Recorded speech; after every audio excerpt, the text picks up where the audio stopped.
Hello mga ga, dito muna tayo ngayon sa pang-display na tinapay. Ito po yung ating recipe ngayon. At ito mga ga ay nakapag-upload na po ako nito pero medyo matagal na po yun. At iba po yung diskarte natin doon sa ating palaman. Egg bread po yung tawag dito sa amin sa tinapay na ito. Kaya tara na, simulan na po natin. At dito ay uunahin po nating lutuin yung ating palaman. Meron po ako ditong 4 na piraso ng large na itlog at batihin lang muna natin ito. Dito sa ating kawali, pag mainit na po yung ating mantika, ay gisahin muna natin yung ating red and green bell pepper at sunod natin ditong ilagay yung ating carrots. Yung ating mga ito mga guy, wala naman itong saktong sukat, ay tansyahin lang po talaga natin, depende na ho yan sa inyo, pwedeng damihan nyo at pwede ding kaunti lang. Minsan po yung mga palaman po natin sa ating egg bread ay yung plain lang po na wala pong halo yung mga itlog natin na kung ano-ano. Pero ngayon mga ga, para healthy naman ay naglagay po tayo dito ng iba't iba pa nating ricados. At para may kunting bango din ay maglagay din tayo dito ng dahon ng sibuyas. At sa pangpalasa naman natin dito ay maglagay lang po tayo ng kunti lang na asin at magic sarap. At itabi lang muna natin yan, gawa naman tayo ng ating dough. Dito ay gagamit lang po tayo ng 500 grams ng all-purpose flour at maglagay tayo dito ng 2 teaspoon ng yeast, 1 teaspoon bread improver at 1/3 cup na powdered milk. At dito sa ginawa nating parang wheel sa gitna ay dito natin ilagay yung half cup ng light brown sugar, half tablespoon ng vanilla extract at yung 1 cup na tubig. At siguraduhin lang po natin na natunaw na po natin yung ating mga dry ingredients bago po natin dito basain yung ating harina. At dito sa ating harina ay pwede naman tayong gumamit dito ng bread flour or yung first class flour. At pwedeng-pwede nyo talaga ito mga gana, basahin po ninyo sa inyong mga spiral mixer kung meron lang naman kayo. At naglagay po tayo dito ng 1/3 cup ng margarine, ay pwede naman ditong gumamit ng shortening, pwede ding butter. Itong aking dough mga ga ay padaan ko po ito sa ating dough roller machine. Kung wala po kayo nito mga ga ay pwede naman na masahin nyo lang po ng mano-mano ang ating dough.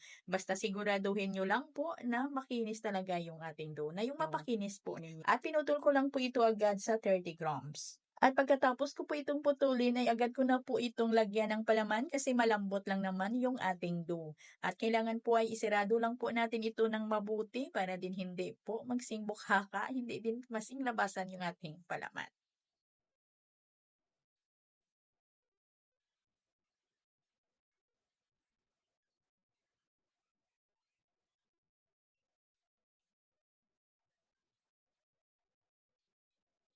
At gagamit lang po tayo ng bread powder para po pang-coat po natin dito. Ito mga ga, ito po yung mga toasted namin na tinapay na dinurog po namin ito ng pino at saka sinala. Ito po yung mga nilalagay natin sa ating mga pandesal. Pagkatapos po ay isalansan lang po natin yan at butas-butasan lang po natin dito sa ibabaw gamit yung ating tinidor. At pagkatapos ay paalsahin lang po natin yung ating dough bago po natin ito isalang.